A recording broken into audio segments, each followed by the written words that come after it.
Рифат abi менә без 40 еллык бит инде журналистика хезмәтенә нәтиҗә ясасак, элек читенрәк идеме, хәзер читенрәкме? Һәр чорның нинди үзенчәлекләре бар? 40 yıl ук түгел әле. 20, 36 ел гына.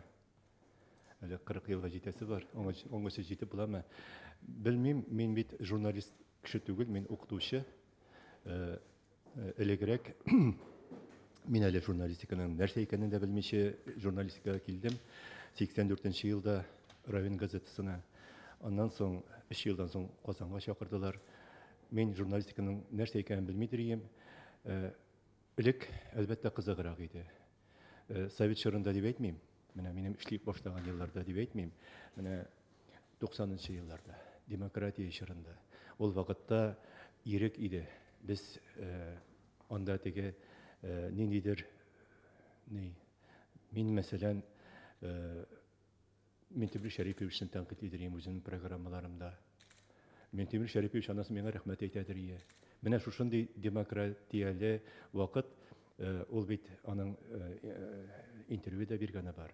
Менә теге менә шушы тәнкыйтьләрне, менә шушы хакимиятне, тәнкыйтьләүләрне мин уза алдым, күтәрә алдым дип. Менә шуңа күрә минемчә әгәр дә 90-нчы еллар булмаса, мин бәлкем Илфат Фәйзрахманов була алмаган булыр идем. Без бит велосипед уйлап чыгарып маташмадык. Мәсәлән, biz инде аны нәрсәсен велосипед уйлыйсың? Мәскәү каналларын, телеканалларын карадык. Анда Гурнов, Невзоров, 600 секунд, Гурновның тысыйын программаларын. Һәм мин шул тәртиптә, шулар үрнәгендә, шулардан сөртеп, кем әйткәндәй, яңалыклар программасында яңаша теге мобильность дип әйтимме, ничектер кертеп җибәрергә туры килде. Аннан соң инде телевидениедә беренче информацион аналитик программаның авторы булырга насип булды. Икътисади программалар, аннан ток-шоу әзерләргә туры килде. Менә алар барысы да яңалык иде ул вакытта. Кызык иде. Әле техник мөмкинлекләр шикле. Бүгенге кебек мөмкинлекләр булса, без нишләгән булыр идек. Анда спецификатлар уйлап чыгарып, ничектер ул кызык эшләдек. Инициатива, ниндидер энтузиазм белән эшләдек. Янып.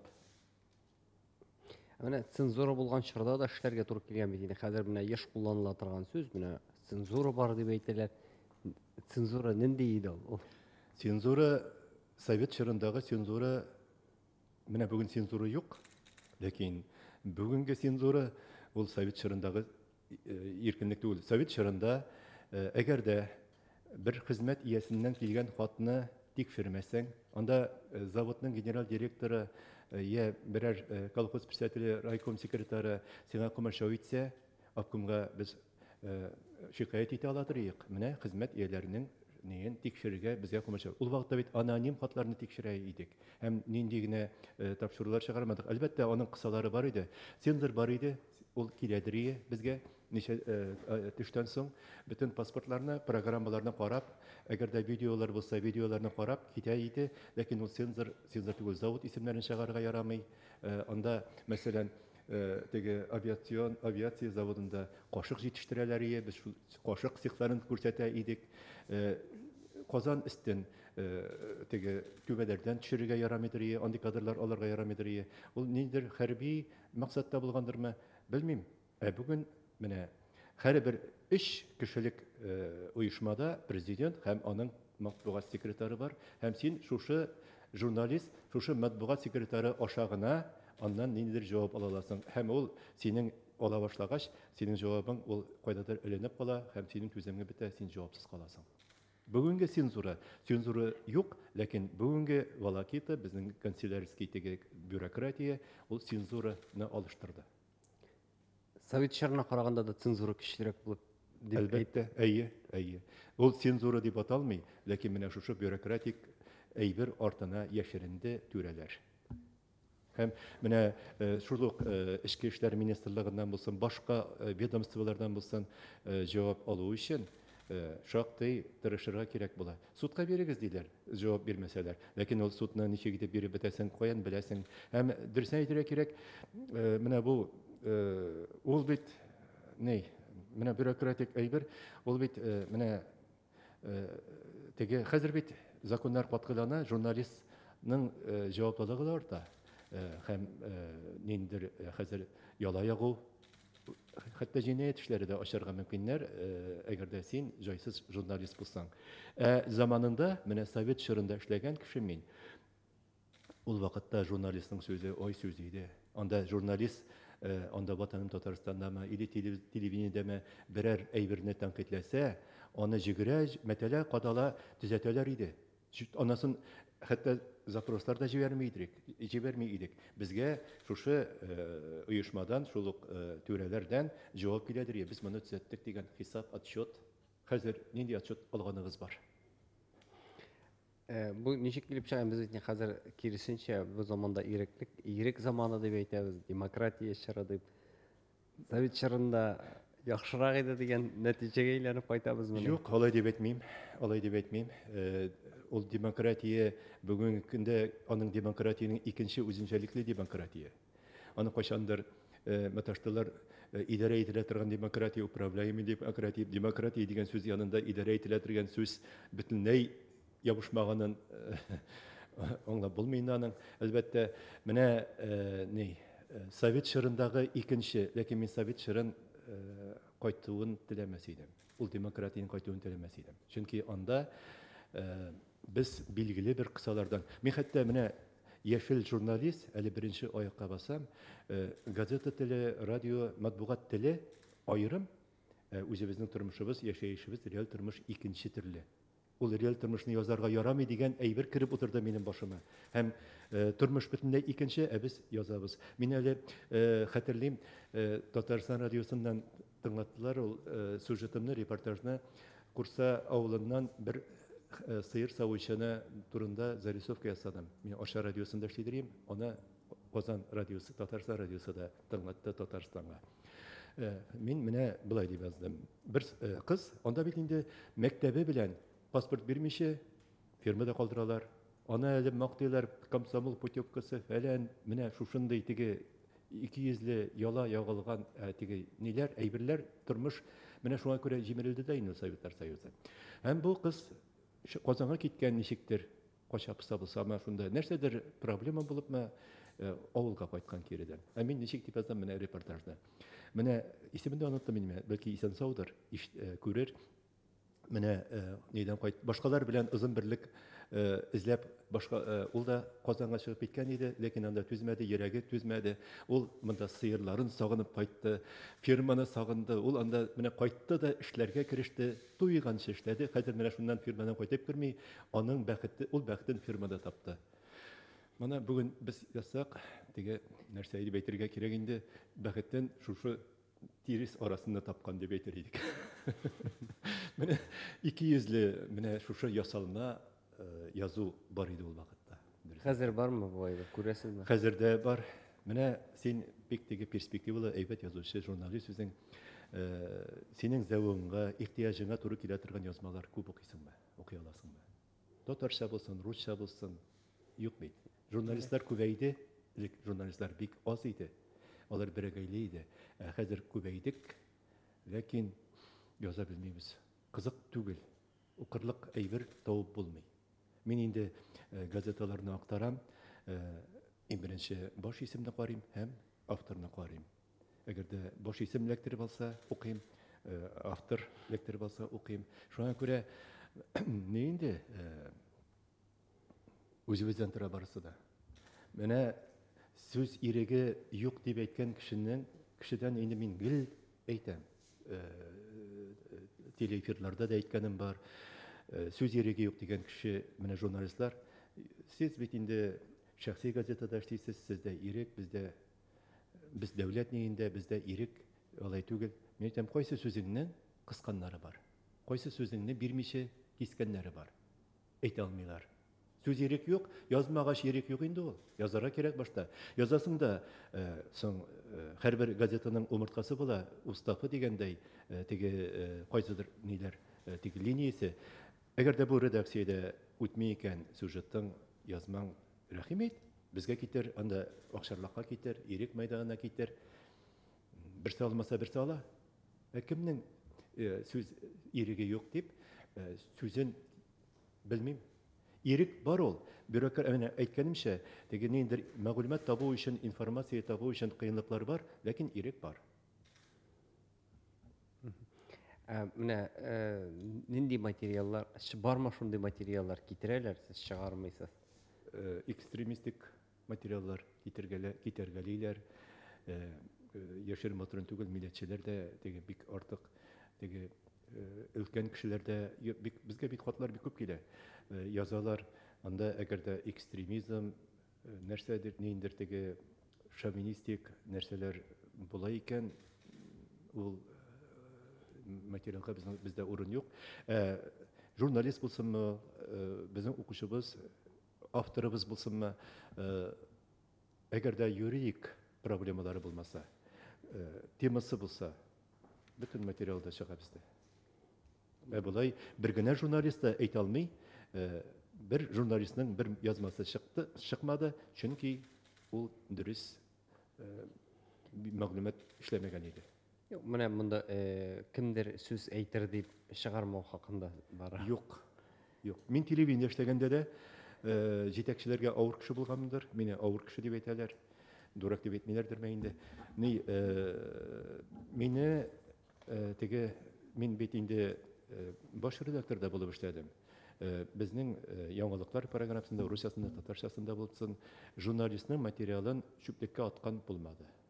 Әгәр дә ул эшләнеп беткән икән, теләсә нинди материалны эфирга, теге халык хозурына чыгарырга мөмкин, әгәр дә ул эшләнеп бетсә. Әгәр дә төрле яклап фик карашлар чагылдырылган булса, әгәр дә журналист битараф булса бу вакыйгага, без кызганча каршы журналистика шушы битараф булмау белән үзен юкка чыгарды бит. Плинтуска төшеп беттек, лакыйга әйләндек. Менә әгәр дә шушындый әйбер була икән, нишәп чыгармаска? Бер генә материалны да чыгармыйча калганым юк. Әгәр дә андый, менә син шуны әйберне чыгармадың дип әйтүче була икән, рәхим итегез, җыегыз. Менә лакейга чыктык дигәннән, моның сәбәбе нәрсәдә? Менә шушы. Тормыш шундыймы, теге фильмда әйткәнчә, без андый түгел, тормыш шундый дипме, әллә инде киресенчә башка сәбәпләрме? Лакейга чыгу ул инде шул Совет чорыннан башланды. Сүздә юк, журналистның хезмәт хакы ул кадәр теге ак итә торган түгел, ләкин аның бит теге обетный задержава дигән нәрсәсе бар. Профессионал теге нилек нәрсә дип әйтим. Профессионал фанатизм. Синең материалың, менә син аны аңлатып тора кирәк түгел бит. Синең язмаң ул синең балаң. Аның әлбәттә аны ниндидер кысаларга кертергә тырышсалар, ул сиңа кыенлык. Син теге аны бит инде нинди кыенлыклар кичереп, кемнәр белән генә ошышмаган, кемнәр генә сине каядыр җибәрмәгән, син аны әзерләп биргән ул материалны. Һәм аны кемдер үзенең шәхси мәнфәгатьләре аркасында чыгармаса, әлбәттә бу журналистиканың бу инде управляемая демократия дип атала. Шуңа күрә һәм журналистлар үзләре дә теге дөресен әйтим, мин бүгенге журналистикадан канәгать түгелмен. Теге атнага бер абзац әйбер язып, мин нинди шедевраль әйбер яздым дип сокланып биргән кешеләр күбәйде журналистикада. Журналист ул теге сүзе үтемле, аңлаешлы һәм аның белән хисаплашырга, теге шушы дәрәҗәгә ирешергә тиеш. Аны белән хисаплашырга тиешләр. Ул журналист, ул 4нче хакимият дип юкаган әйтмиләр бит инде. Кызганча каршы бүген ул 4нче хакимият түгел. Аны менә теге җырчыларны, артистларны мәҗлесләргә чакыртып җаталар ич. Менә шулай итеп чакыртып, әйдә язып алсын әле бераз. Җотып мине язмый башладылар әле мактап. Менә шуңа әйләнеп калды. Менә бу әйбер булмаса, без булыр идек. Булыр ул. Без кайчанда булса, бу дәрәҗәгә чын журналистикага күчәрбез. Хәтта менә бит элек телевидение хәзергене чагыштырып булмый, но әмма шу вакытны теге шәхесләр эшли иде кебек инде. Бәлки заманы шундый булгандыр. Менә бу популярлыкның сәбәбе нәрсә иде? Менә мәсәлән, Илфат Фәйзрахманов дип таныйлар иде, әйтик. Хәзер дә таныйлармы ул әллә? Без Таныйлар. генә белмибезме? Таныйлар, бигрәк тә менә шушы урта буын, өлкән буын таныйлар, әле бит хәзер битлектән йөрибез, тавыштан таныйлар. Беләсеңме, бер Габделфат Сафин концертында иде бугай, бер алдагы рәттә утырам. Дөбяздан кызлар килгәннәр дә, мине күрделәр дә, ой, диге, уен ышыны белән мине сүгәргә тотындылар. Дөбязга кайтабыз диләр, атна программасы ул вакыт. Өйдә суларга да ярамый. Без көне буе бәрәңге алып арган, өйгә кереп сөйләшәсе килә, шөкердәшәсе килә. Бу әти телевизор каршына баскан, караган һәм безгә сүз дә әйтергә ярамый. Тормыш яшәргә кымыш үтәсез дип көлгәннәр иде. Шундый торып, менә ул вакытта Чечня сугышлары вакыты бит инде. Хәйран гына егетләренә дисбаттан апкаларга туры килде. Сүз үтә иде, Аллага шөкер. Теге качалар Чечнядан. Аларның дисбат көтә бит инде. Әти-әниләре җылап киләләр. Аннан соң хәбәрләре булмыйча торган егетләрне тапкан очраклар да булды. Минем сюжеттан күреп. Менә ул вакытта иркенләп эшләдек, бернинди оешмаларга бәйле түгел идек. Теге мин начар әйбер күрсәтмәдем. Безне менә минем атна программасын бигрәк тә атна программасын көтеп торалар, бүген нәрсә күрсәтер икән дип. Мин ул вакытта интернет та юк, киосклардан гәҗитләр җыядырым да, аннан соң төне буе теге душман радиоларын, Свобода, Голос Америки тапшыруларын, ана Эхо Москвы тапшыруларын тыңлап, тапшыруның башында Россиядәге вәзгыятькә кыскача гына анализ бирәдерим. Ул анализ бит инде халык телендә, теге гади итеп, үземә кызык булган әйберләргә генә игътибар итеп. Менә шуның белән ана соң инде теге ул вакытта журналистның сүз иде. Хәтта шундый чираклар булды. Илфат Фәйзрахманов килә дип шантаж ясаган вакытларда булган. Минем берничә кеше шалтырата бер вакыт. Балык бисәсеннән булган бер хәл. Син киләсеңме инде дип шалтырата хакимият башлыгы. Нәрсәгә мин әйтәм? Менә ничә атнадан бирле бездә больница җыештыралар ди. Син киләсе икән дип ди. Кемдер ошо килгән кеше Илфат Фәйзрахманов килә дип әйткән дә инде. Мине көтәләр. Тагын шундый берәү миңа менә ди теге вакытта конфликт та булды инде безнең ди бер кеше әйтә. Минем якташым. Нәрсә булды мин әйтәм? Менә теге вакытта теге фәләнне менә шушындый проступкалары, шушындый гаепләре өчен мин эштән җибәрмәкче. Ул менә синең белән сөйләште, синең белән сөйләштем дип әйтте ди. Ди бик мин инде ярар дип анасын калдырдым ди. Әйтәм, мин ул кешене белмим дә. Менә шушындый әйберләр буладыр. Ул анда бит мин генә түгел идем. Анда ул вакытта көчле журналистлар бар иде. Татарстан яшьләренең журналистлары анда ул бит ул яры телевидениедәге журналистларга үзләре таныту, популяр булу кыен түгел. Җиңелрәк. Газетада эшләп популяр булу менә Татарстан яшьләрендә анда менә кайсы гына журналистны алма, алар бит Зөлейха Кыдаш анда Флора барысы да менә бүген Ирек мәйданында мин аны гел сүгәм Раиф Усмановны әйтәм, журналистика сине югалтты бугай син хәзер корректор булып утырасың дип. Менә шуңа күрә менә ул бит менә Раиф Усманов Ельцинның туган авылына барып кайтты бит. Кем җыри шулай итеп? Мин мәсәлән бомж булып йөрдем 3 сәгать буе. Аннан төрле экспериментлар, ниләр үткәреп, менә ул бит энтузиазм дип атала. Журналист популяр булыр өчен ул менә янып фанат булырга тиеш үз эшенә. Нинди материаллар бик күңелдә истә калдымы? Минем менә бомж булып йөрдем мин, эксперимент үткәрдем 3 сәгать. Мин теге чүплекне төшердем дә Казан Самосыровыдагы бардым да шунда анда яшәүчеләрне күрдем.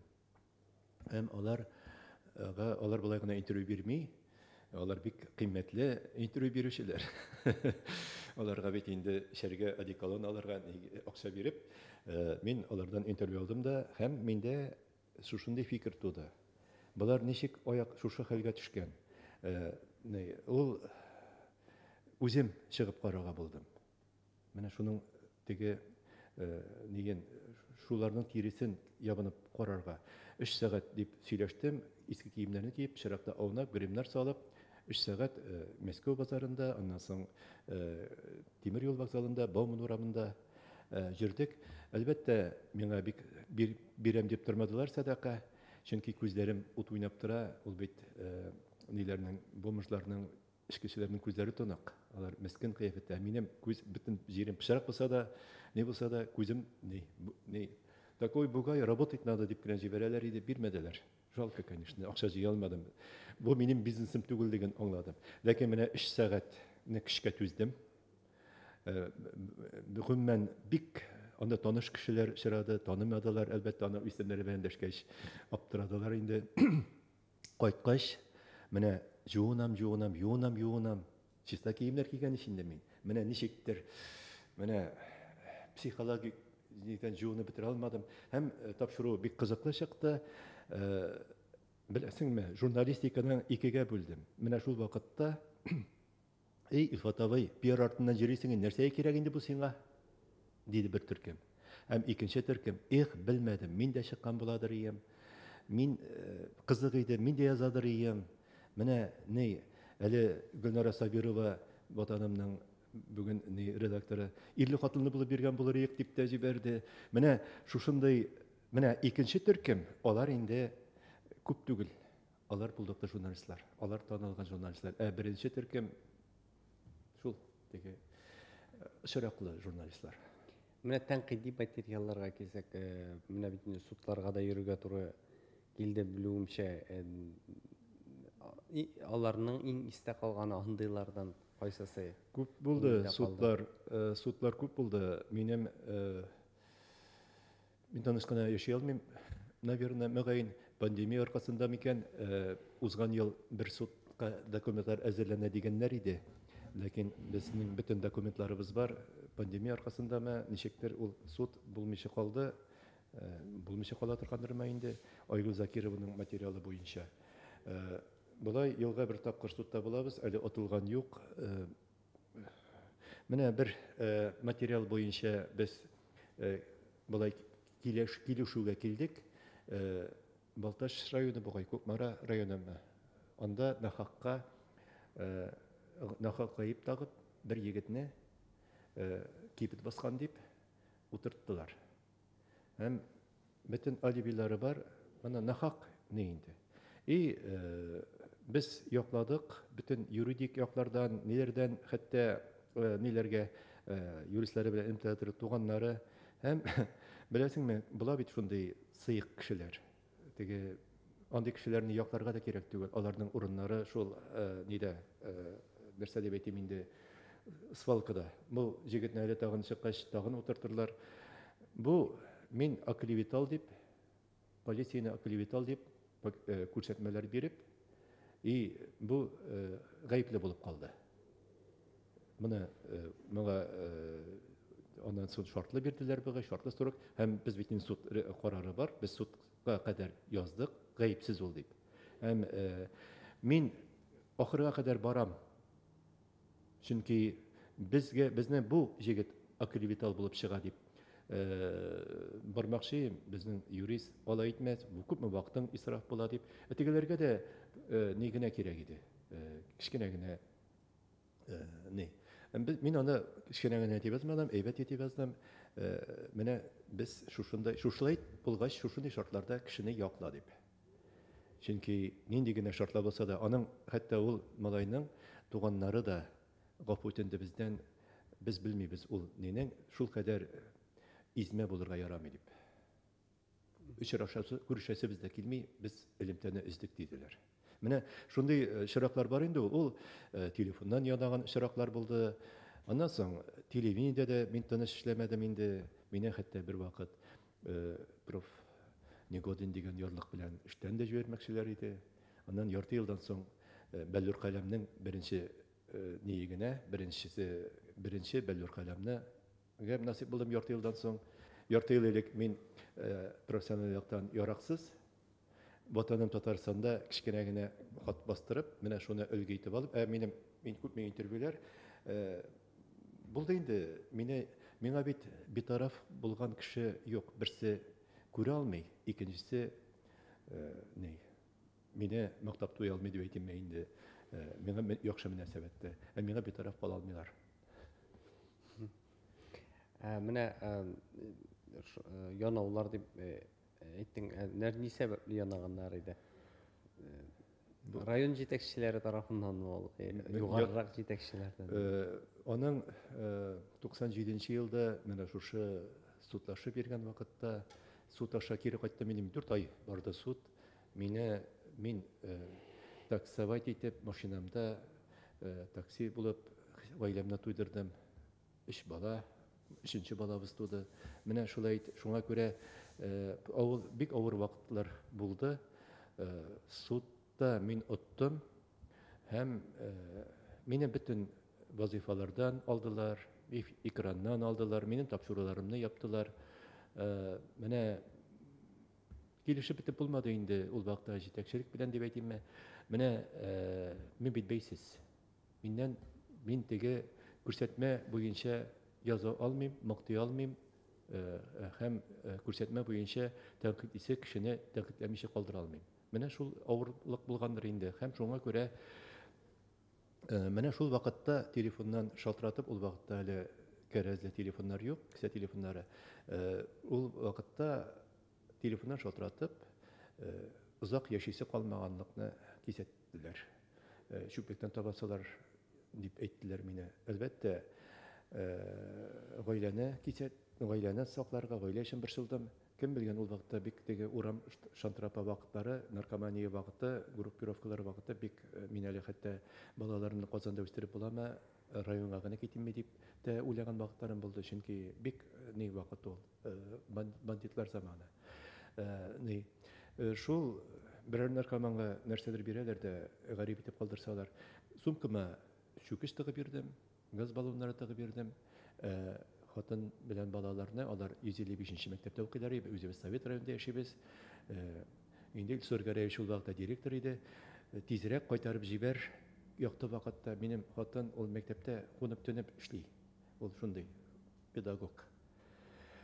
Şoňa görä ondan soňda telefondan ýanawlar buldy. Häzirde ýanawlar bar. Häzirgi ýanawlar bedalar ýanaw tügel. Häzirgi ýanaw telefondan şaltyratyp etselerde onun telefonu yazılgan. Häzir bit kişini tabunyň birnini problemisi ýok. Häzir aýtuvçiler bar, tege olar indi şyllap aýtmaýlar olar. Tege oşu kegende nersegen aýtmaýsaň şundaýrak fasondagy ýanawlar häzirgi ýanawlar. Häzir ýanap durmaýlar. Häzir ýany almaýlar. Çünki min ýanaw şyragy bulam eken, hatda menin bilen negativ şüýleşүү şuraklary bulganda da telefondan yangadan çygyp mene elegiden siz redaksiýa şoltyratgan edigiz. Sak bolugyz diýip. Bir şurak buldy. İsmini etmeyeyim indi. Ol kişi oturup da çykdy. Biz onu faş etdik. Ol bilgili kişi. Şundan soň bizning makalalardan soň oturtdylar ýany maşinetlik üçin. Meňe SMS-ler ýazyp bir işratyrbız, bir neterbiz diýip SMS-ler ýazdy da şuna şoltyratyp aňlatdym. Egerde ýolgyş gana abanyp ýygylsam da siz sürtip ýykkan bolasyz häzir. Bunday durak bolmaýlar diýdim.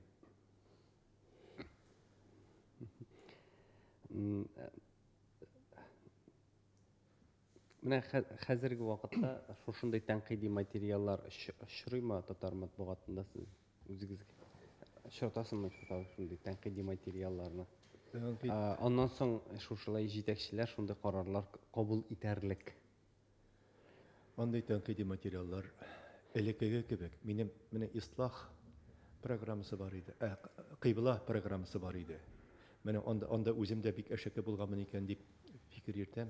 Hali bir günde kızım şul video yazmalarını sifirlaştırgan.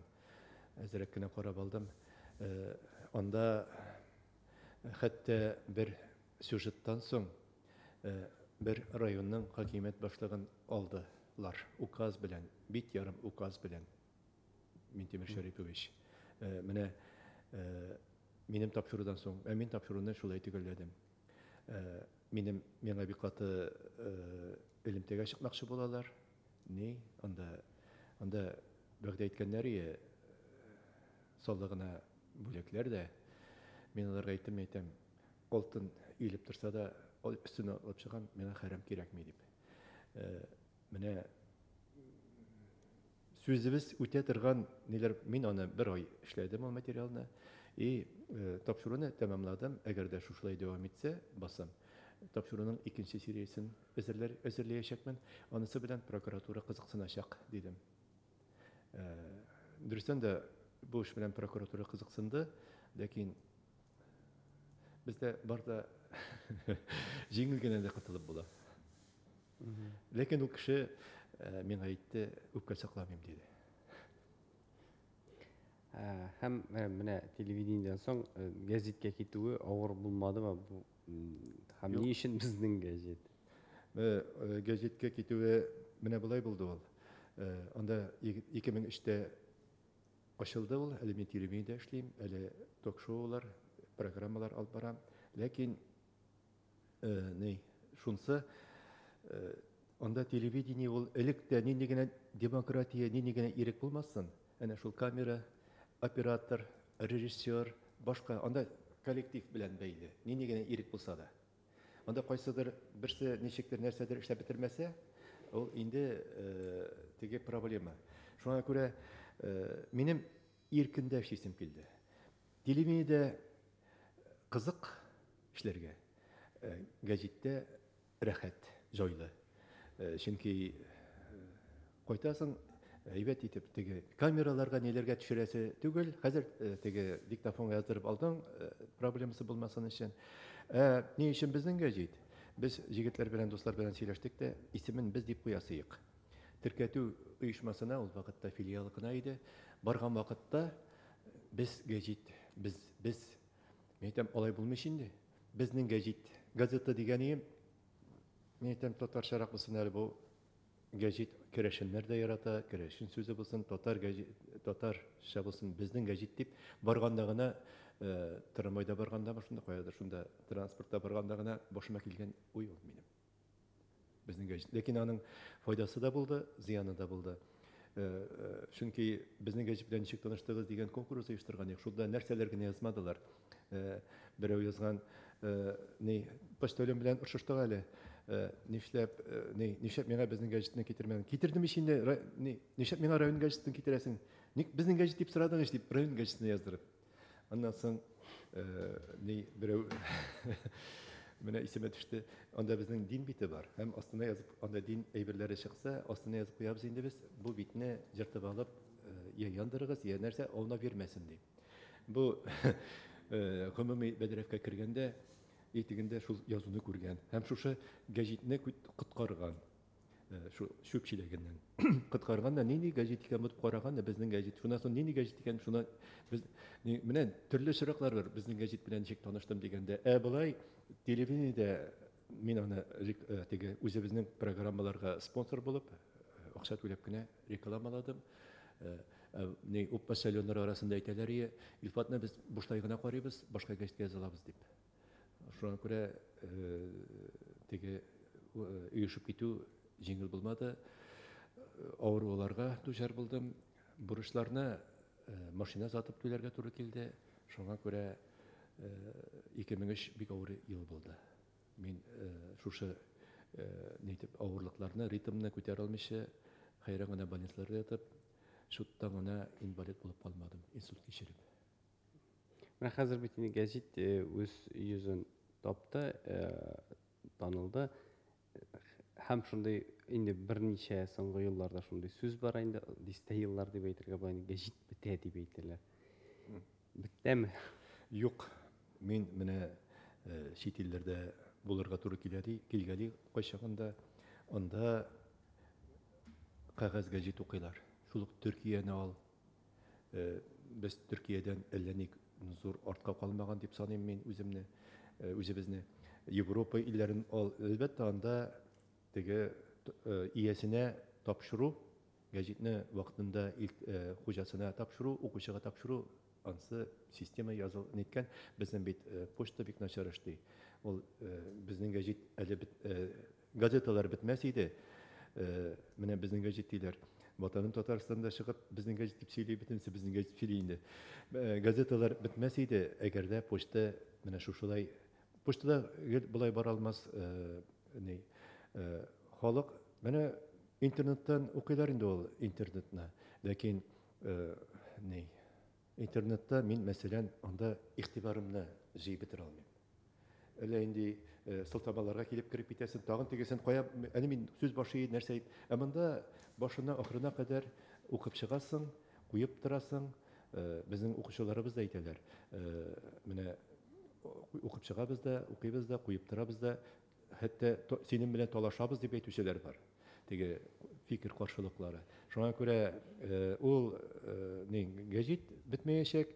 Әлбәттә, менә блогерлар хәзер аның бит интернетта да, менә шул ук интернет сәхифәләрдә, ниләрдә, ул бум дип әйтим, блогерлар. Блогерлар әйбәт күренеш. Әле менә аларга салым салырга җыеналар. Алар акча эшли икән бит, дәүләткә, казнага акча керми. Менә ул блогерлар әлбәттә ул мәгълүмат чыганага түгел бит инде. Мин бүген авылга кайттым, авылда чәй эчтем, писүк белән дип язган ниләр минем вакытымда алалар. Социаль челтәрләрдә бик сирәк керәм. Анда минем, мәсәлән, контакттагы ниемдә 900 хат укылмаган. Фейсбукта шулай ук. Минем вакытым юк анда керергә. Һәм шул кадәр теге истәлекле сораулар бирәләр, бөтенләй таныш булмаган кешеләр, хәлләр ничек дип. Аңа нәрсә дип җавап бирәм, мин таныш булмаган кешеләргә. Бу популярлыкның бер күренеше инде. Белмим инде, аңа бит инде дәшмәсәң, укып дәшмәсәң, зазнался дип әйтә. Аннан соң башына язып куйдым да, зинһар өчен шалтыратыгыз. SMS-лар да монда бик күп минем әйтеп булмый. Аннан үпкәлиләр, юкка чыктың ни дип. Анда менә классташлар төркемнәре бар. Хәзер группадашлар төркемнәре бар.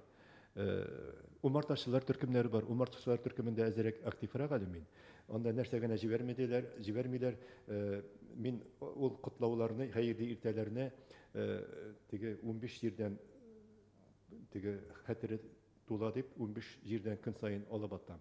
Менә бер-береңнән хәйрли иртә дип теге клиплар җибәреп утырып, ул ни түгел. Матбугат чарасы түгел. Менә блогерлар турында менә блогерлар хәзер бит инде шулай ук әйтәләр, журналистиканың кирәге юк. Хәзер телефон тоткан теләсә кайсы кеше ул журналист дип төшерде, яңалыкны язып куйды.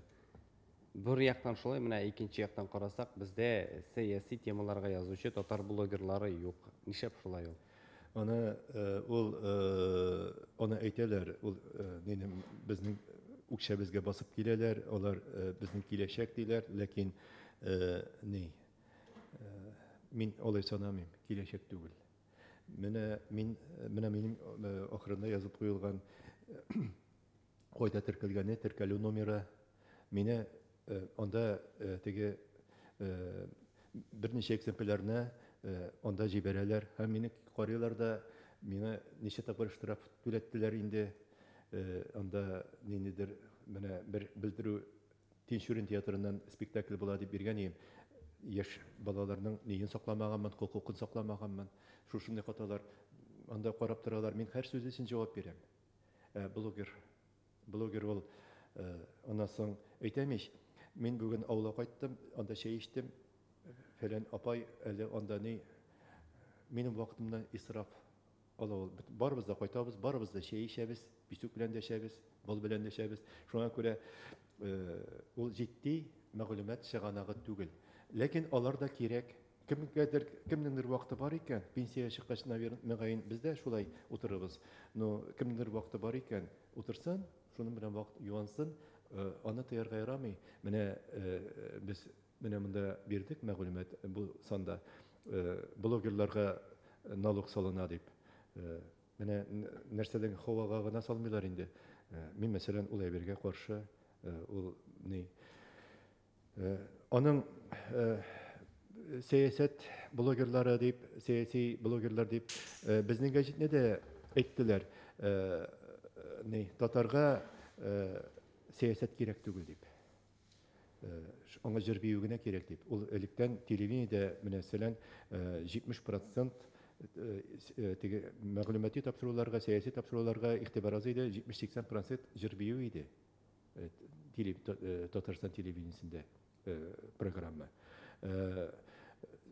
Мен атна программасын әзерләдем, сәясәт темасы, иң популяр тапшырулар, музыкаль тапшыруларның да рейтингын узып китә иде. Шуңа күрә миңа әйтәләр, әзрәк кенә сараландырырга кирәк гәҗитне дип. Дөрестән дә әзрәк тиражда җыясы килә инде. Бераз азапланып карадым сараландырырга. Йолдызлар яңгыры дигәнме сәхифә ачып, китте шалтыратулар язылмый без гәҗитеңә дип. Без ул ниләрнең, артистларның нинди нәрсә киенүе, кем белән хыянәт итүе безгә кызык түгел дип. Мен үзем дә яза белмим, һәм үзем дә укымыйм. Андый хәбәрләрне вакытым юк. Миңа димәгәе нәрсә кийсә дә, аның тормышы, хыянәт итсә дә, аның тормышы минеке түгел. Ничек менә бездә татарда сәяси темага блогерлар юк икән. Русларда бар бит инде, мәсәлән, Путинны тәнкыйтьләүчеләр дә бар, Путинны мактаучылар да бар. Барыбер сәясәт турында сөйләшү бар. Бездә юк. Мин ул урыс блогерларын укыштырам, сәяси блогерларны. Анда бик популяр блогерлар бар. Ул мәсәлән, сәясәт турында язучы журналистлар күпме? Бер-икеш. Битте. Шуннан тора. Чөнки татарга сәясәт кирәк түгел дигәннән тора. Анасын мәгариф системасы да безнең татар мәгарифен бик мактыйбыз. Мәсәлән, мин аны тәнкыйтьлим. Татар милли мәгарифен. Безнең мәктәптә басыбызга басып укыттылар, өйрәттеләр. Теге тыпыршынма дип. Чөнки мәсәлән, институтка укырга кергәч, беләбез. Урысча гына белеп җиткермибез. Урыслар белсә белмәсә, тора да баса да лыбыр-лыбыр сөйли, без белгәнне әйтергә куркып утырабыз. Бу бит кыюсызлык, шушы татар мәгарифенең бәләсе. Ул татар мәгарифе, татар мәктәбендә балалар тәртипле әлбәттә, мәктәп тәртипле. Шуңа күрә әти-әни балаң синең пычмакта пысып утырса, ата-анага рәхәт иш инде. Ләкин ул бала шаярырга тиеш, уйнарга тиеш, ул актив булырга тиеш. Хәтта ул нахаллыкка өйрәнергә тиеш. Менә шушындай нәрсәсе бар татар мәктәбенең проблемасы. Аннан соң теге ораторлык осталыгы. Татар мәктәбендә син хәтерлисеңдер, татар мәктәбен тәмамладыгыз инде, дәресләрдә җавап биргәндә теге монотонны җырлап җавап бирәбез. Җөмләнең соңгы сүзен күтәреп туктыйбыз. Теге ораторлык, риторика, вообще гомумән татар мәктәбендә бу әйбер бик аксый.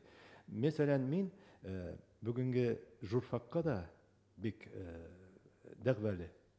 Мәсәлән, анда да менә миндә кызлар эшли, студентлар килә, сорыйм, алардан нәрсәләр укыйсыз дип. Шул кадәр кирәкмәгән әйбер укыталар. Журналист сөйләшә белергә тиеш. Ул авызына каратырга тиеш кешене. Аңа ораторлык осталыгы кирәк. Ул сәнгать итеп сөйли белергә тиеш. Дөрес сөйләм булырга тиеш анда. Иң беренче журналистта ул гәҗит журналисты булсынмы, телевидение, радионыкы булсынмы, ул сөйләшә белергә тиеш. Кешене җәлеп итәргә тиеш. Ул бүгенге журналистикада юк. Мәктәптә дә ул булырга тиеш. Бала мәктәпне тәмамлаганда колагың рәхәтләнеп тыңлый алырлык, синең белән сөйләшә алырлык дәрәҗәдә булырга тиеш. Шәхес булырга тиеш. Шәхес булырга тиеш. Шәхес. Аның менә татарча булсынмы, русча булсынмы, ул безнең бүгенге көндә татарчалы, урысчалы сүз кыстырып сөйләшү шул кадәр бер көнне бер кыз лифтка утырдык. Иш теге һәрбер сүзендә хата инде. Авыл кызы икәне күренеп тора. Мине таный, Минем белән урысча сөйләшә. Сеңлем мен әйтәм. Нишләп татарча сөйләшмисең? Эй, привычка. Менә бу культурасызлык. Бу ни түгел, теге тәрбиянең җитенкерәмәве. Кеше әгәрдә менә шулай инде татарчалы, урысчалы сүзләр кысыла инде ул бездә дә кысыла. Ләкин менә тыңлыйсы килми бит андый кешене. Менә нәрсәгә менә шушы телдәге ясалма шушындай минем дә ул игътибар иткәнем бар яшәгән менә шушындай ясалма тел ул каян килә безгә менә шушы әйтеп сөйләшү күтәреп каян килә ул? Белмим, ул кыюсызлыктанмы шунда. Аны бит инде укытучылар шулай сөйләгез дип әйтмиләр. Ул язма телдә дә бар менә Әйе, безнең матурлап язу Әйе. каян килә икән ул? Менә махсус рәвештә матурлап язу тормышчан итеп түгел. Менә неге үзешчән театрларны карасаң, анда да җырлыйлар бит артистлар. Болай каракыш сөйләшкәндә шулай сөйләшеп утырмыйбыз бит инде. Табигый дикция, табигый интонацияләр сәхнәгә чыгар шул кешене. Ул инде менә җырлый башлый. Аны өйрәтеп булмый. Мин авылда бер спектакль куйган идек без. Авылда Котнашкалым спектакль. Менә шунда кешеләр ничек түзгәннәрдер, орша өйрәтергә туры килде. Хәзердә көлеп сөйләшәләр, Илфат, син безне сөйләшергә өйрәттең дип. Ник җырлыйсыз дип. Мин менә оршада эшләдем, радиода сөйләдем. Хәтерлим әле эфирга чыга башладым Казанга килгәч. Һәм тавыш режиссеры менә шуның исемен оныттым. Ул Муса Җәлилнең теге Әминә кызы түгел, Муса Җәлил кызы. Шул сүккән мине поешь как худший камалский актер дип. Он миндән шул оршада уларны тыңлыйм да, кем белгән инде, кем өйрәткән мине, җырлаганмындыр. Мин әле дә хәтерлим. Орша сөйли. Район хәбәрләре тапшырабыз дип теге утырганнарымда. Язма телдә дә бар бит инде менә монда ясалма. Каян килә икән дип әйтүем. Менә элек-электән кандай сеңгәнме соң? Белмим, ул бит без үзара сөйләшкәндә, мине үзем дә аптырамам. Үзара сөйләшкәндә нормаль сөйләшәбез ич. Менә ниндидер теге чишмә башлары дип шундый теге бер язу башлары. Әйе. Ул теге менә сүз башында әйттем ич, Совет чорындагы язуның ике йөзле булуы. Бер төсле язып, икенче төрле уйлау. Моның бу әйберне язарга ярамый дигән әйбер, ясалмалылык. Ул бит менә укыганда да урыс телле кешеләрдән күренәдер, аларда андый әйбер юк, киләү дә юк. Алар менә ничек сөйләшкәннәр, нидәрдә урыс театрларын карасаң да, анда менә нидәр сөйләшәләр. Безнең татар театрлары да акыралар бит, дөресен әйткәндә күпчелектә. Аның бит менә аңа мин аңлатма бирә алмыйм. Нәрсәдер ул? Иң беренче менә шушы язу теленә китсәк, инде интервьюлар алам кешеләр белән. Инде 40 елга якын кешеләрне бимазалыйм интервью белән. Менә экран каршына утыртуга кеше әллә эшлидә инде икенче төрлегә әйләнә. Аңарчы нормаль генә сөйләшеп утырдык. Шуңа күрә мин телевизорда, интервьюларда, теге тапшыруларда эшләгән вакытта башта кешене теләсә нәрсә сөйләшеп утырадыр идем. Кешене нитәр өчен теге әзрәк кенә ул теге экранда теге ясалма булып калмасын өчен. Шуңа күрә ул безнең милли проблемабыз ахырысы. Совет чорыннан калган әйме шундый бу ясалмалыктан бәлки. Совет чорыннан калды микән инде ул. Мин Совет чорына кадәрге чорны хәтерләмим нишләптер. Ул аннан соң аның нәрсәседер булырга мөмкин, шушы теге дин телне эзәрлекләү аркасында кешенең теге үз эченә бикләнүе, теге урысча ничек әле татарча забитыс ничек теге үзен ким кеше, ким халык итеп санавыннан да киләдер бәлкем. Ул менә гасырлар буе килгән бит инде ул. Татар бүгендә дә ул үзен менә ул аны әйтми, ләкин теге үзен тотышыннан үзен ничектер икенче сорт итеп карый. Әлбәттә, моның өчен мине теге милләт каһарманнар бәрі бітірешек, ләкин дөресе шулай. Минем карашым шулай. Менә татар халкының, татарның киләчәген ничек күрәсең алайса? Дебез дип бит инде хәзер лаф уралар. Менә Безгенә калды дип. бик кызыклы мәкалә чыкты. Синең язмаң, әле сине сорамакчыйм. Без өч төркемгә бүлгәнсең, кайсы төркемгә кертәсең безне дип сорамакчыйм әле синнән. Ни? Бетмибез әле. Әле бетмибез дип саныйм.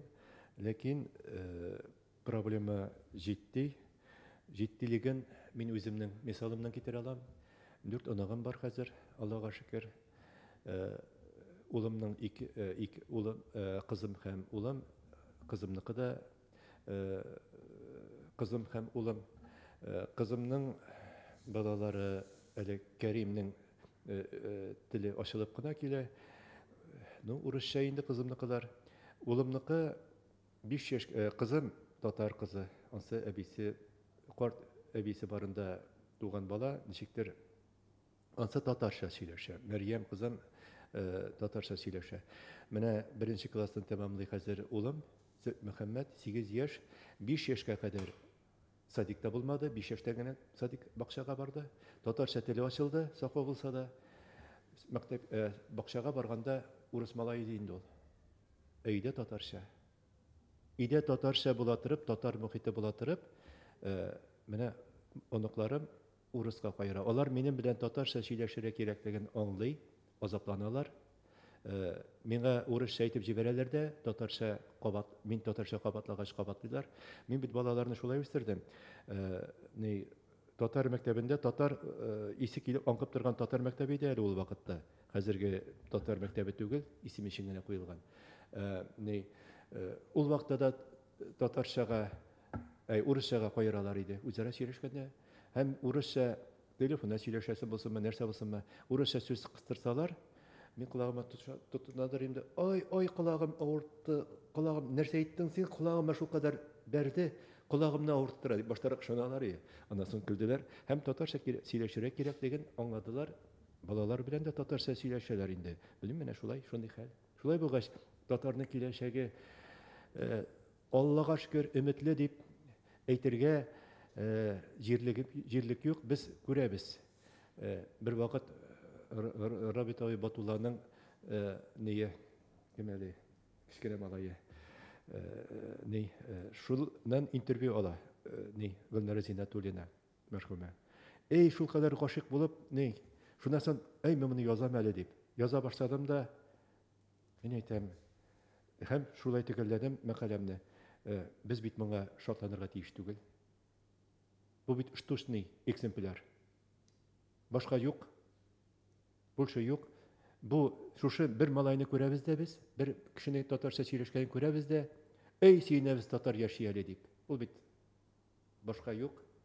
Менә шуңа күрә минем татар балалары үстереп, татар оныгым авылда җәй көне кайткач нитеп китә, шарланып китә. Мәктәптә дә, бакчада да урысча булды. Татарныкы санала. Шулай булгач, нишибез инде? Нишлибез? Йөрәкне авырттыра, яшәргә кирәк, эшләргә кирәк. Һич югы минем гаиләмдә татар балалары үсәргә тиеш һәм минем балаларымның балалары татарча белергә тиеш. Мин очрашуларга җөрим, мин аны гел кабатлыйм, укытучылар коллективлары белән очрашканда, сез ата-аналар белән дә очрашасыз, аларны да тәрбияләргә тиешсез. Менә шушыны аңлатыгыз. Мен әйтәм, бәлки көфер сүздер. Безне тегендә, без мәңгелек түгел бит инде. Тегендә кемнедер шайтан көтеп тора торгандыр, кемнедер фәрештә көтеп тора торгандыр. Һәм алар янында безнең әти-әниләребез, әби-бабайларыбыз да бардыр. Алар сорасалар, менә Илфат улым, минем балаларым иманнарын, телләрен сатмадылармы дип сорасалар, анда мин нәрсә дип җавап бирәмен? Менә шушы әйберләрне аңлатырга кирәк. Чөнки без интеккәндә җиткән, ул бит менә татар мәктәбендә, татар теле укыганга аның гафу итсеннәр инде, аның белеме сай түгел татар телен укыганга. Инглиз теле укытучылары әйтә, алардан сорарга кирәк. Татар телле балалар инглиз телен әйбәтрәк укый. Татар телле балаларга инглиз телен укыту җиңелрәк. Аларның әйтелеш авазларына әйтүләре. Ул аңгыра икән инде. Татар теле укыганга аңгыра түгел. Бала. Аны менә чит илләрдә буласың. Бары тик Россиялеләр генә бердән бер тел беләләр, урыс теле. Андагы кешеләр инглиз телен, үз телләрен беләләр. Менә Финляндиядә анда ике дәүләт теле, фин теле, швед теле. Икесен дә беләләр. Татарлар татарча белә, инглиз телен беләләр. Ул бит күпме тел беләсәң, кешенең хәтере югалмасын өчен, кеше телләр өйрәнергә тиеш. Башваткыч кроссворд кына чишәргә тиеш түгел. Менә мин булдыра аламмы, юкмы, башым эшләп җиткерми хәзер. Төрек телен өйрәнеп ятышам. Ничек булып чыгар? Мин бит инде теге иҗат турында тагын сөйләшүгә күчсәк, пьесада язган иде бит инде. Менә җәмгыятьтә шундай бер күренеш бар кебек, теге кабат журналистлык турында әйтсәк, журналист ул ничектер теге бер башка түбәнрәк кирәк кебек язучыдан. Нишләп болай икән ул? Һәм менә бу пьесаның чыгуы ул ничектер нишләп дәвам итмәскә, шул өлкәдә дәвам итәргә дигән теләк, фикер булмадымы? Бар, хыялланып яшим. Мин бит төшләремдә күрәм. Сюжетларны төшләремдә күрәм. Менә әле шул Төркиягә баргач язып кайтырмын инде. Хәзер аның әлбәттә теге азарты сүнде. Хәзер искә төшереп утыра кирәк. Төшемдә бер сюжет күрдем. Мин менә шул Әлмәт театры уйнаган спектаклемдә дә төшемдә күргән сюжет. Мин узын-узын төшләр күрәм. Шул төштә сюжетларны нитеп, шуннан соң уйлап ятам да, уйлап менә мин минем аны әйткәнем дә бар, интервьюләрдә дә әйткәнем бар бугай. Журналист ул язучы була алмаган, язучы дәрәҗәсенә җитеш алмаган кеше, иҗат кешесе дип, язучы дип саныйм. Ул журналист, документалист ул. Ул бүгенге мөхитне, бүгенге вазгыятьне киләчәккә калдыручы. Язучы, ул бит язучы, әгәр дә бүгенге документаль әйберне язып, журналист кебек язса, аның әйберен укымыйлар бит, әсәрен укымыйлар. Әгәр дә су кушмаса, әзрәк фантазиясын итмәсә, аның геройлары безгә ошарга, без аның теге ышалымнарын гына күрергә тиеш. Язучы ул җылатырга тиеш, көлдерергә тиеш. Теге бүген уртакул менә шуның кадәр әсәр иҗат иттем, нишләп укымыйлар дип зарланып җиргә тиеш түгел, мине укымыйлар икән. Димәк, мин генә гаепле, мин көзге каршына басып үземнән сорарга тиешмен. Менә Нәбирә Гыйммәтдинованы укыйлар ич. Бөтен ниләрен күрсәм, хәтта икешәр экземплярда алган бар. Мин дә алып кайтам, башкалар да алып кайта. Балалар укый, минем кызларым бик калын китаплар укый. Мин аптырыйм шуның кадәр калын китап укыган кешегә. Хәзер вакытым булмагач, әзрәк нирәкне карыйм. Татарча ник укымыйсыз дигәч, без укый ала торган әсәрләр юк диләр. Классиканың тәрҗемәсе бетте. Мин нидә хәтерлим әле 4нче класста Абдулла Алишның менә шушындый бер сөйләм әсәрләрен алдым да, 4 километр безнең ул мәктәп югары ырыда иде ул вакытта, ярты елдан соң Сирдәгә күчтек, менә Сирдә мәктәбе ишелгән дип әйттеләр. Хәзер без укыган 4 километр юлны хәтерлим, менә шулай укый теге сер тотмас үрдәген укып төшкән идем. Укып бетердем төшкәнче. Әле дә хәтеремдә. Шуңа күрә теге әсәрләр иҗату мәсьәләсенә килгәндә бер вакытым җитми, өлгерә алмыйм. Шушы журналистика аякчала яза торган әйберләрем дә бик күп. Бер китабымны чыгарасы килә. Аллага шөкер, мактанып әйтү түгел, язган әйберләремне халык яратып укый. Минем теге әсәрләрем гади генә түгел, шок терапия самагырак. Теге башланып китүләре дә Фәхрине үтереп ташлаганнар дип башлана.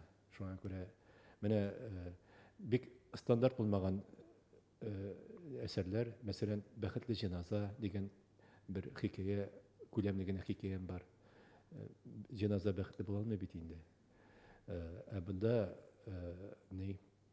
bir КамАЗ шоферы bir наркоманны таптатып бетереп,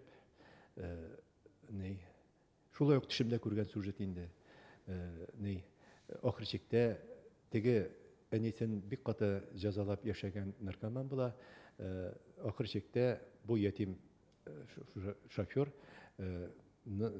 шушы мәрхүмнең әнисе белән бергә яши башлый, әнисен әни дип шуны әни дип атый башлый.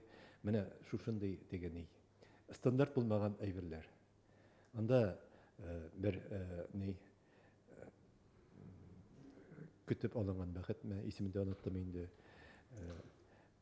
Теге үзенең баласын табалар, күп сюжетлар, кызыклы сюжетлар. Һәм менә бөтен хәзерге вакытта шундый газеталар барлыкка килә башлады бит инде. Менә хикәяләр турында язалар, теге җыен юк бар язалар. Моңа караш ничек, бу мөнәсәбәт ничек? Әле бер көнне генә Азатлык радиосында подкаст Ят агент дип әйтергә онытмыйк. Подкаст оештырып шунда катнашкан идек Лилия Сыңгатуллина белән. Аның газетлары бит инде шундый. Аның аудиториясе бар. Шуңа ошаганрак миндә бер газет чыгарам, ул серләр газеты дип атала. Ләкин анда теге вакыйгалар түгел, хикәяләр. Халык үзе иҗат иткән хикәяләр. Халык арасында да менә шулай хикәяләр, нәрсәләр, әсәрләр иҗат итүчеләр бик күп. Безгә дә язалар. Аларның укырга кызык әйберләрен, әсәрләрен. Ул мин уйлавымча, менә халык консерватория тәмамлаган җырчыларны бик яратып бетерми бит. Алар җырларга өйрәнеп бетәләр. Шуңа күрә менә шул бик каты артык язучы булып беткән кешеләрне дә халык яратмый ахрысы. Язучы булып бетә алмаганнар кешеләрне халык укый булгай. Шуңа күрә ул әйберләр менә татарның сәясәте дә булырга тиеш. Элек әзрәк теге ятсызрак гәҗитләр дә бар иде бит. Мин ул гәҗитләрне якладым. Кеше татарча гына укысын. Бүген татарча укый, бүген ятсыз гәҗитләр укыр. Анда теге әллә нәрсә дигән саф секс һәм мәхәббәт шунда шундый гәҗитләрне укысын. Укыр, иртәгә ул нормаль гәҗитләрне укый башлар. Шуңа күрә татарча укысын. Мин ирек яклы. Әгәр дә аудитория бар икән, халык ихтияҗ сорыйлар икән, нишләп булмаска тиеш ул. Менә шул блогерлар да булырга тиеш, социаль челтәрләр дә булырга тиеш, бөтенесе булырга тиеш. Менә сез туган авылыгызга кайтып, туган авылга кайтып, Илфатабыз ис алдың, шундый балкыртлары тотасын. Бу нәрсәгә күңел өченме, әллә инде теге авылда үй булсын, бу шәһәргә китте дә онытмасын дигән сүз өченме, әллә әни нигезе булган өченме, әти-әни нигезе булганга? Әни нигезе, әти-әни нигезе булганы өчен мин авылны бик каты сагынам, авылны бик яратам. Дөресен әйтим, Казанда бер генә көндә яшәмәс идем. Мин монда буылам, миңа монда теге нервым токшала дип әйтимме. Авылда рәхәт, анда кешеләр, анда мәсәлән, анда күршеләр, анда мин бит Илдус абый белән Ризадага әти-әни дип йөрим. Алар улым диләр, мин төпчек малай итеп саныйлар. Менә кунак теге ике арада анда тормыш тукталып калган кебек. Анда минем зират бар, әти-әниләр бар шунда. Анда минем дә урын бар.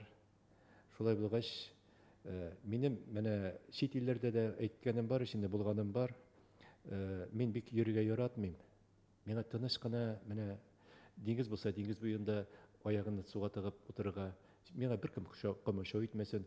Инде теге арыйм мин теге нидән, аралашудан да. Шуңа күрә мин сагынып кайтам авылны.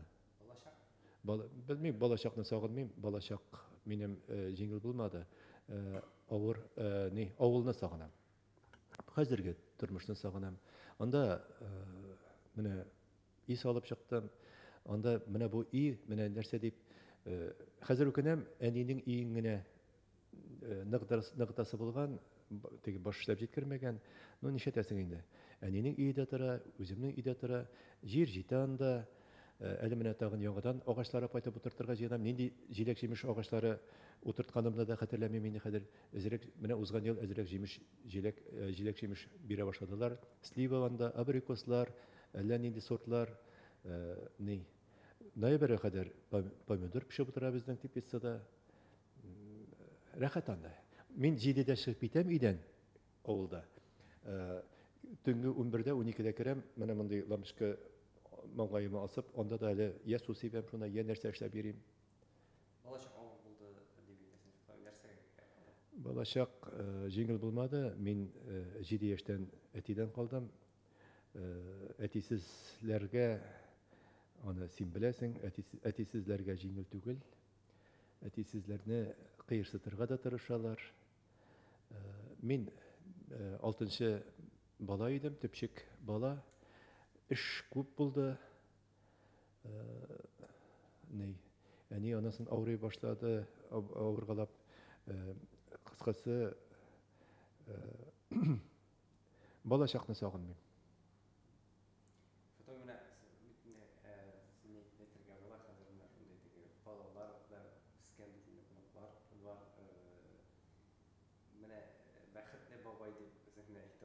Әйтә алам. Мин бик бәхетле бабай. Минем балаларым бик ярата, оныкларым өстемнән йөриләр. Алар белән мин безгә килсәләр, китәселәре килми. Ул Мөхәммәд Мәрьям балалар белән монастырда уйныйм мин. Мин аларны тотып ашыйм. Аларны әллә нинди кагыйдәләр уйлап чыгаралар. Юл өстендә. Монда шур, монда миңа тияргә ярамый дип. Менә алар белән кызык.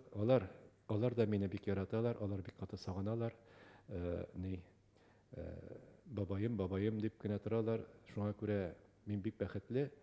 Балачакка килгәндә, менә җитмәүчелек, мин үземнең балаларымда да мин күргәнне күрмәсеннәр дип тырыштым, аларны теге матур итеп киендерергә. Мин менә шул балачакта, анасын яшьлек вакытында акча җитмәгәнлектән киенә алмаганыма, менә хәзер киенергә тырышам. 10-нчы класс укыдык ичен, 11 класс юк иде әле ул вакытта. 10-нчы классның чыгарылыш кичәсенә мин менә алмадым. Ул вакытта менә шушындый 50 сантиметрлы шалбар, балак, юбка балак, шалтыр йөри торган. Мода чыккан иде. Минем ул юк иде, тиктерергә акча булмады. Аннан соң чыгарылыш кичәсенә туган апайның җиңгинең энесе армиягә киткән иде, шуның шалбарын алып торып, шуны киеп чыгарылыш кичәсенә мендем. Шушы 10-нчы классны тәмамлаган елны Сабан туен лапас түбәсенә менеп утырып карап утырдым. Шулай булгач, бу балачакны сагынып буламый инде. Өйләнгәндә, киергәндә бурышка алып өйләндем. Ул костюм бик кичкенә, хәзер кайда микән инде ул? Алайса балаларны үстергәндә кием алып булдымы соң булар теләгән? Юк, баштарак бик авыр булды. Телевидениегә килгән елларда бик авыр булды. Прощай киеп йөридем. Ул вакытта прощай. Ул вакытта юк бит әле, кибеткә барып ала торган әйберсе дә юк. Спартак фабрикасына барып, сөйләшеп, ботинка алганым хәтердә.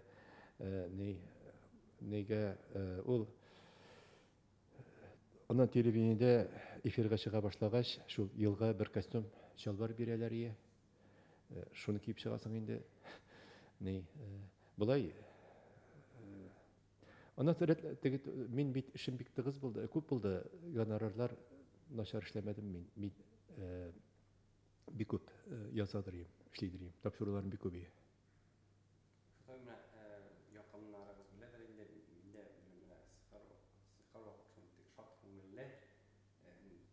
Проблемасы юк кеше кебек. Менә якыннарыгыз гына беләләр, син менә шуны ничек күңелле кеше икәнне. Менә бу кырыс заманда дип әйтим инде, калька булса да кыен түгелме? Мин бит тамада артист булган кеше, алар менә шул мәзәкчеләрне, менә Алмаз Камзинны кара инде.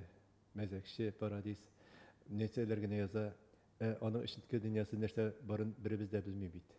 Анда аның гаиләсендә нинди нәрсәләр булганын белмибез, аның ни. Менә шуңа күрә минем эчке проблеманы кеше күрергә тиеш түгел. Кеше елмаеп, миңа бу әйберне мәрхүмә дустым Гөлнара Зинатуллина өйрәтте. Ул бер кашан да сер бирмәде. Үләр алдыннан да үләм дип әйтмәде. Мин әле яшим диде. Кешегә әйтмәгез диде. Сер бирмәгез, сер кеше белмәсен, күңелсезләнмәсен диде. Шуңа күрә ул үзем генә калган вакытларда нәрсә булганын, нәрсәләр уйлаганымны, аны мин генә беләм. Ул кешегә кызык түгел. Кешегә кызык уен көлке, җыртел. Шулай булырга тиеш. Ул бит ни? Әгәр дә кеше үзенең яшь, шат күңелле булып калырга теләсә, ул һәр вакытта да менә шулай күңелен төшермичә, һич югы кешегә сиздермичә яшәргә тиеш. Һәм менә күп интервьюлар алганым бар бит инде син үзеңнең һәм биргәнең бар. Нинди сорауны бирмичә калганнар иде. Менә üzülüp җавап бирер идем шул сорауга, шул сорауны бирүче кеше юк дип. Менә әле күптән түгел интервью алдылар. Сәламәтлек турында. Мин бит табиб буласы кеше идем. Урыс телен белмәгәнлектән, анда бара курыктым. Артист буласы идем, тагын урыс телен белмәгәнлектән бармадым. Укытучылыкка киттем. Агроном да булырмын дип тә уйлаган идем. Менә мин ак халатлы кеше күрсәм, шул кадәр көнләшеп карыйм. Мин тырышкан булсам, табиб була аладыр идем дип. Училищега керә аладыр идем, институтка керә алмыйдыр идем. Ансын точно төгәл әйтәм. Училищесына керәсең, ияртеп йөрүче булмагач кая барасың инде. Мин бүген дә табиблардан ким түгел, аларның биргән рецептларын карап, өйрәнеп, кирәкме ул, миңа юкмы ул, чамалап, табиблар белән киңәшләшеп, һәм мин менә шул 2003-тә авырганнан соң 2 ел бик төшенкелеккә бирелеп, авырганнан бик хәлсез йөргәннән соң аякка баскан кеше. Врачлар, табиблар бер нәрсә эшли алмый. Әгәр ул юнәлеш кенә бирүче, кеше үзе савыгырга тиеш. Кеше үзен үзе яшәтергә тиеш. Менә Гөлнара Зинатуллина үрнәк. Менә аның турында бер менә ничек кайчан гына җитешермен, тотынырга кирәк инде. Китап чыгарга җыенам. Менә кеше әгәр дә эчке дөньясы белән үзенең сәламәтлеген, үзе мин сәламәт, мин яшәргә тиеш дип яшәмәсә, әгәр дә таблеткаларга, төймәләргә генә ышанса булмый. Мен табиблар да минем авыру тарихларын белгәннән соң шаккаталар. Мин бит микроинсульт кичергән кеше, инсульт буласы, нормаль буласы. Инфаркт дип, реанимациядә яткан кеше, бар инфаркт булмады, менә стенокардия бар. Бар йөрәкнең проблемасы менә әле ачыкланды. Коронавирустан соң ачыкланды, ул врожденный нәрсә дип әйттеләр. Әле операциягә ди. Спорт, физиотерапия, бассейн, актив тормыш, дөрес туклану, менә шушы әйберне гел әйтәсем килә мин кешегә. Һәм шушы әйберне күчерсәк инде татар милләтенә, димәк, безнең дә таблеткалар коткарып кала алмый. Юк. Юк. Татар милләтенә күчерсәң дә, менә шушы ук яссылыкта күчерергә кирәк. Безне Путин абый да килеп телебезне бирмәячәк, тартып алмаса әле, безгә үзебезгә тартышырга, үзебезне сакларга. Һич югы, минем балаларым татарча белергә тиеш. Минем балаларым, бәлкем минем балаларым әллә кем булырлар. Менә белеп булмый бит. Бүгенге президентлар да алар бит кичәге балалар. Шуңа күрә аларны татар рухлы, татар милләтле итеп тәрбияләсәк, һәркем менә шушылай татар үзенең бурычы итеп, максаты итеп куйса, үзенең балаларын татар рухлы, татар милләте итеп. Менә мин спортзалдан килдем бүген. Анда әллә ничә, мин аларны белмим, әллә ничә җегет мине килеп исәнләште бүген. Берсе шушы тел, яшь кенә малай, тел турында сорай. Ифатави, менә бу ничек телне әйтергә соң, бигрәк ни дәйсең, менә битараф булмаска кирәк. Бу 3 сәгать булды бугай. Рәхмәт.